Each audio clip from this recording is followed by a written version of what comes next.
إن الحمد لله نحمده ونستعينه ونستغفره ونعوذ بالله من شرور أنفسنا وسيئات أعمالنا من يهده الله فلا مضل له ومن يضلل فلا هادي له وأشهد أن لا إله إلا الله وحده لا شريك له وأشهد أن محمدا عبده ورسوله.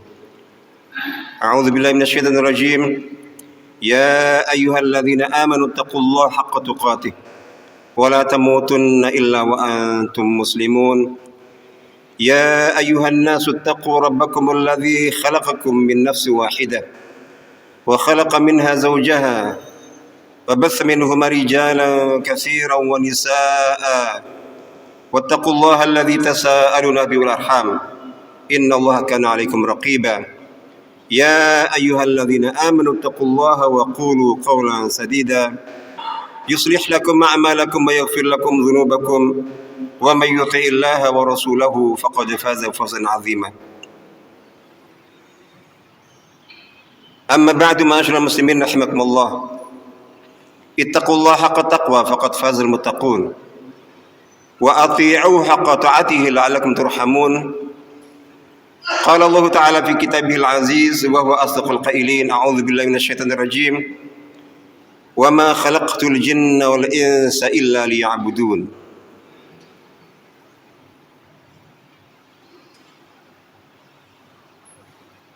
وفي حديث معاذ بن جبل الصحيح قال رسول الله صلى الله عليه وسلم له: يا معاذ أتدري ما حق الله على العباد وما حق العباد على الله؟ قال: قلت الله ورسوله أعلم. قال صلى الله عليه وسلم: حق الله على العباد أن يعبدوه ولا يشركوا به شيئا وحق العباد على الله ألا يعذب أحدا لا يشرك بالله شيئا. متفق عليه. Sadaqallahul azim wa sadaqa Rasul Karim sallallahu alaihi wasallam. Para jamaah sidang Jumat yang semoga senantiasa dirahmati Allah Subhanahu wa taala. Marilah kita senantiasa menjaga, merawat dan meningkatkan ketakwaan kita kepada Allah dengan terus berusaha menunaikan perintah-perintahnya dan menjauhi larang-larangannya. Itu semuanya kita lakukan untuk membuktikan iman kita kepadanya, cinta kita kepada Allah, sekaligus juga sebagai wujud syukur kita atas berlimpah kenikmatan dan kerahmatan yang senantiasa Allah limpah ruahkan kepada kita. Mari pula kita memperbanyak salawat serta salam kepada junjungan kita Nabi Muhammad sallallahu alaihi wasallam. Semoga kita senantiasa diberikan taufik dan kekuatan untuk tetap bisa istiqamah menapaki sunnah ajaran beliau. Para jamaah rahimahullah taala, tidak jarang kita dengar pertanyaan atau tanda tanya atau sebagian kaum muslimin, mungkin termasuk kita kadang-kadang, terkait dengan beban-beban syariah, beban-beban ibadah yang harus kita tunaikan. Kita harus salat, kita harus zakat bagi yang berkewajiban, kita harus puasa Ramadan, kita harus haji, kita harus umrah dan seterusnya. Berbagai bentuk macam ibadah yang sangat banyak sekali.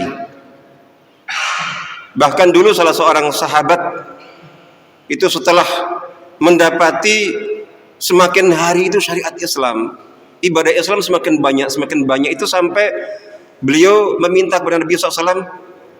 Jadi beliau mengatakan, inna syara'il Islam qad kathrat alayya. Syariat Islam ini rasanya sudah sangat banyak sekali. Jadi saya takut nanti tidak mampu aku melakukannya. Tolong tunjukkan satu amal yang bisa aku lakukan dalam kondisi apapun, dimanapun, kapanpun, dan harapannya itu bisa menutup kekurangan saya dalam ibadah-ibadah yang lainnya. Kemudian Nabi SAW mengarahkan agar senantiasa memperbanyak zikir. La yazalu lisanuka ratban min dzikrillah. Hendaklah lisanmu senantiasa basah dengan berzikir kepada Allah Ta'ala. Jadi zikir itu merupakan salah satu ibadah yang paling istimewa Di saat yang sama paling mungkin kita lakukan dalam kondisi apapun. Tidak ada kondisi di mana seseorang tidak bisa melakukan amal ibadah zikir. Sehingga itu diharapkan bisa menjadi penutup kekurangan-kekurangan yang lainnya.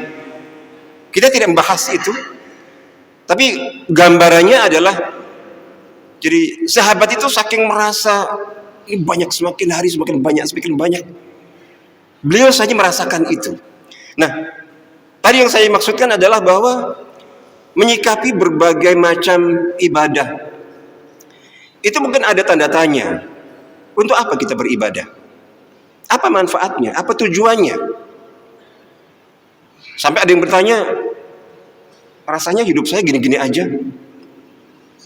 Bahkan ada yang dulu ketika dia jauh dari ibadah, jauh dari ketaatan, jauh dari masjid, jauh dari Al-Quran, itu kehidupan duniawinya Masya Allah, dikejar harta.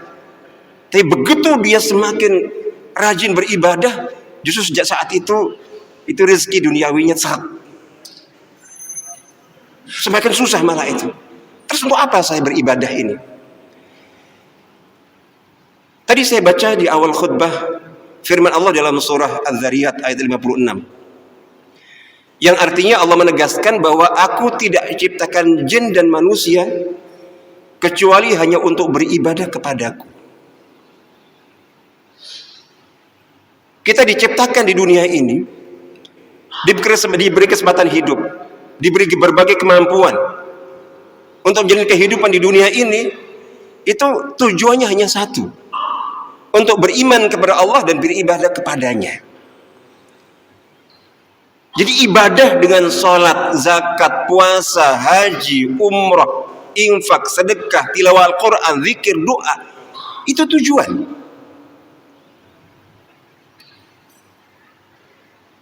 Jangan tanya lagi untuk apa kita sholat, ibadah sholat, karena kita untuk ibadah, kita harus ibadah. Di dalam hadits muttafaqun alaih yang tadi saya baca juga di awal khutbah, Rasulullah SAW pernah membonceng sahabat Mu'adz bin Jabal. Terus kemudian di dalam perjalanan itu beliau berdua dialog. Nabi bertanya kepada Mu'adz, wahai Mu'adz, tahukah engkau apakah itu hak Allah atas hamba dan apakah hak hamba atas Allah?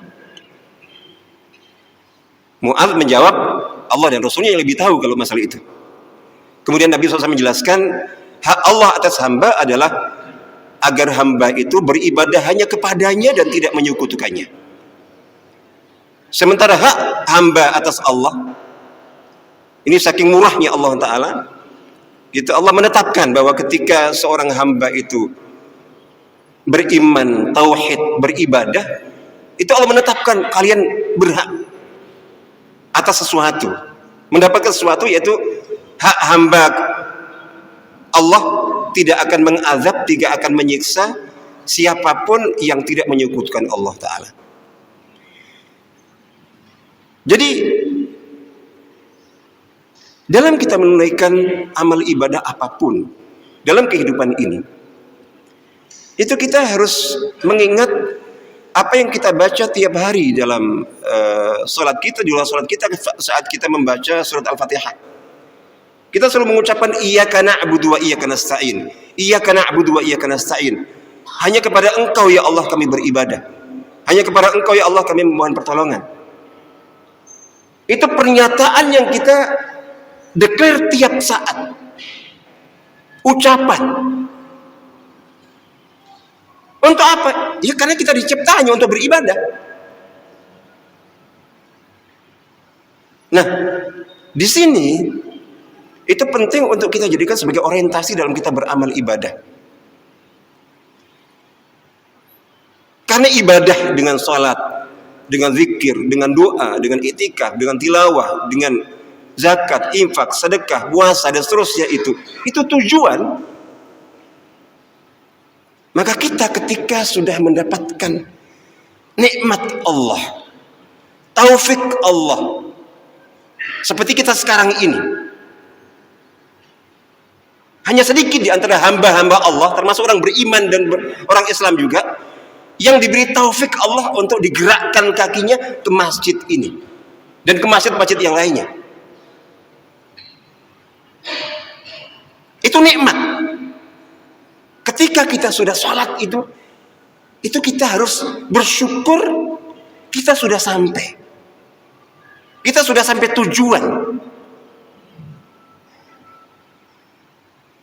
Jangan tanya lagi untuk apa, untuk apa. Ya untuk ibadah itu.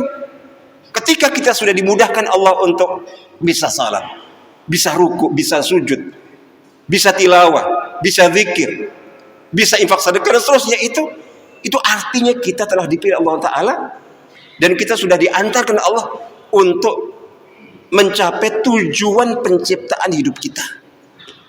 Kita patut bersyukur.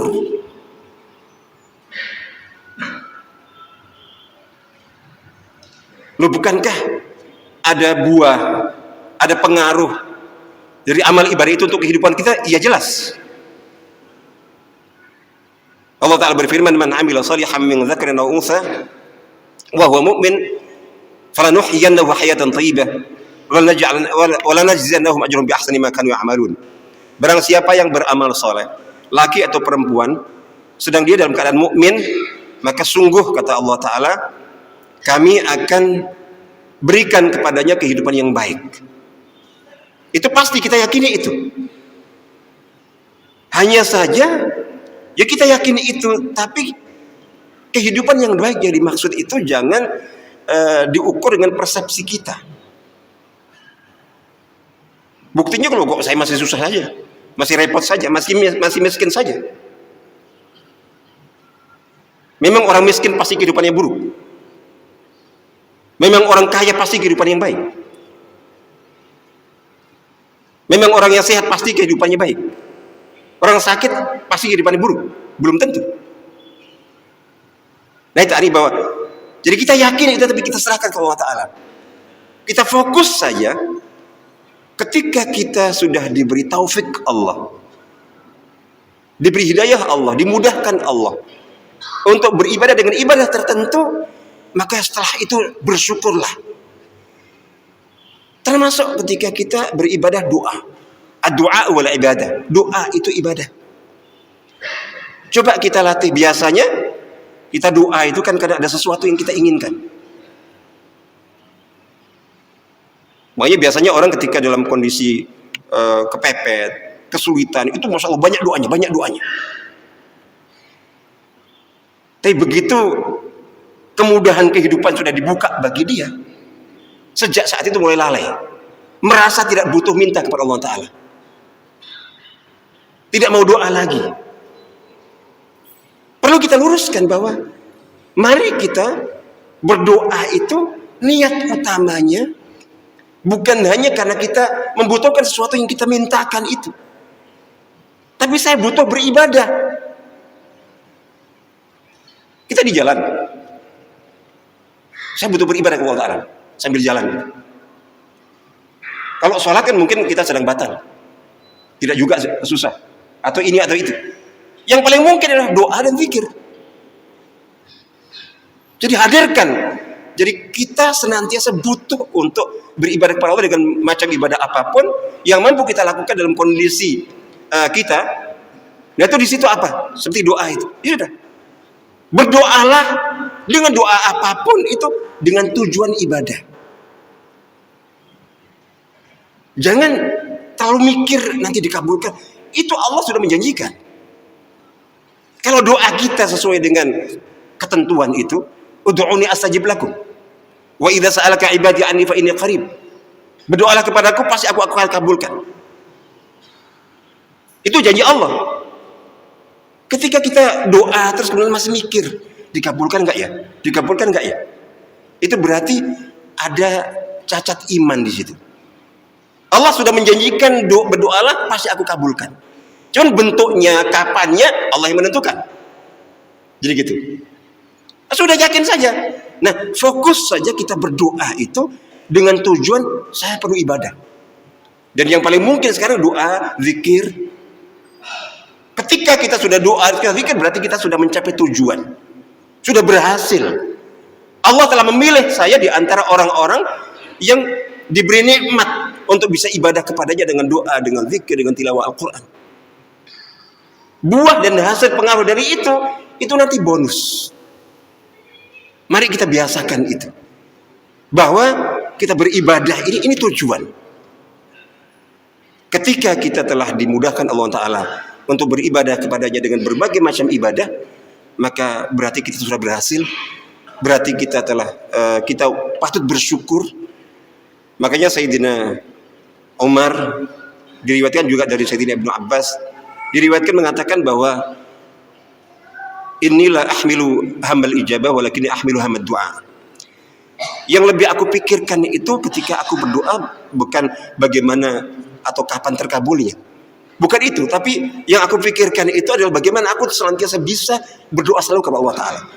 Ketika Allah sudah membimbingku, memberi taufik kepadaku untuk bisa berdoa, berzikir, tilawah Al-Quran, itu artinya saya termasuk yang dipilih Allah Ta'ala, dan itu adalah sebuah kenikmatan yang wajib kita syukuri. Adapun buah hasil dari itu semuanya kita yakini pasti ada, tapi bentuknya Allah yang menentukan, dan itu sifatnya bonus. Karena tadi kita sebutkan bahwa tujuannya itu sudah tercapai, kita sudah beribadah, jadi gitu. Hasil buah itu nanti pasti Allah berikan dalam bentuk yang Allah kehendaki, tapi itu sifatnya bagi kita lebih sebagai bonus. Aqulu qouli hadza wa astaghfirullah li wa lakum wa li salim muslimin min kulli dhanbin fastaghfiruh innahu huwal ghafurur rahim.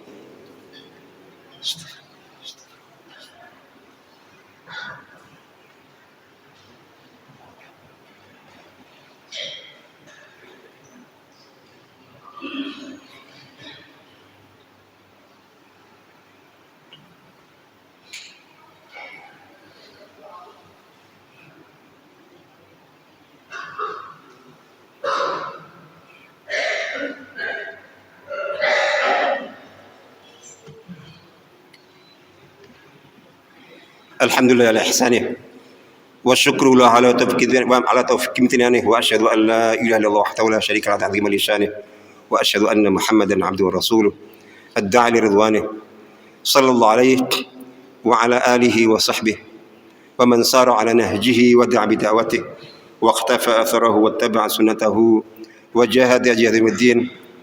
Amma ba'd, para jamaah yang rahmatullah ta'ala, marilah kita perbaiki pola pikir kita, orientasi kita, jadi motivasi kita dalam beribadah kepada Allah Ta'ala. Jadi dengan kita mengingat bahwa kita diciptakan di dunia ini seperti yang tadi kita sebutkan hanya untuk beribadah kepadanya, sehingga setiap hari itu kita harus berpikir dan mencari cara apa ibadah yang bisa saya lakukan dalam kondisi ini, di sini, kesempatan ini, dan pasti ada. Oleh karena itu jalan kebaikan, jalan ketaatan, dan bentuk ibadah itu Masya Allah dalam kondisi apapun itu ada. Nah marilah kita membuktikan bahwa hidup kita di dunia ini yang hanya sekali ini itu bermakna, dan hidup kita bermakna hanya ketika hidup kita isi hari-harinya, kita isi waktu-waktunya dengan ibadah kepada Allah Ta'ala, baik dengan ibadah mahdhah ansih seperti salat, zikir, doa, tilawah dan seterusnya, atau dengan ibadah-ibadah sosial dan yang lain sebagainya. Yang penting kita harus ingat bahwa kehidupan kita hanya bernilai, hanya punya makna ketika kita isi hari-hari kita, waktu-waktu kita dengan ibadah Allah Ta'ala, dengan berbagai bentuk ibadah yang mampu kita lakukan masing-masing sesuai dengan kondisi kita. Marilah kita memperbanyak salawat serta salam kepada junjungan kita Nabi Muhammad sallallahu alaihi wasallam sebagaimana yang Allah firmankan dalam Al-Qur'an. A'udzubillahi minasyaitonir rajim. Innallaha wa malaikatahu yusholluna 'alan nabi ya ayyuhalladzina amanu shallu 'alaihi wa sallimu taslima. Allahumma shalli 'ala sayyidina Muhammad wa 'ala ali sayyidina Muhammad kama shallaita 'ala sayyidina Ibrahim wa 'ala ali sayyidina Ibrahim wa barik 'ala sayyidina Muhammad wa 'ala ali sayyidina Muhammad kama barakta 'ala sayyidina Ibrahim wa 'ala ali sayyidina Ibrahim fil 'alamin innaka Hamidum Majid. Wa radallahu ma sadatina أبي بكر وعمر وعثمان وعلي، وعن الصحابة أجمعين، وعن التابعين وتابعيهم بإحسان يوم الدين، وعنا معهم برحمتك يا أرحم الراحمين. اللهم اغفر للمسلمين والمسلمات والمؤمنين والمؤمنات الأحياء منهم والأموات. اللهم أعز الإسلام المسلمين وأذل الشرك والمشركين وانصر عبادك الموحدين. اللهم انصر من نصر الدين واخذل من خذل الإسلام المسلمين. اللهم من أرادنا وأراد إسلامنا وأراد عقيدتنا وأراد أخوتنا وإخواننا وأراد بلادنا بشر وسوء فأشغل في نفسه واجعل دائرة سوء تدور عليه. ربنا ظلمنا أنفسنا وإن لم تغفر لنا وترحمنا لنكون من الخاسرين. ربنا آتنا في الدنيا حسنة وفي الآخرة حسنة وقنا عذاب النار. سبحان ربك رب العزة عما يصفون وسلام على المرسلين والحمد لله رب العالمين. أقم الصلاة.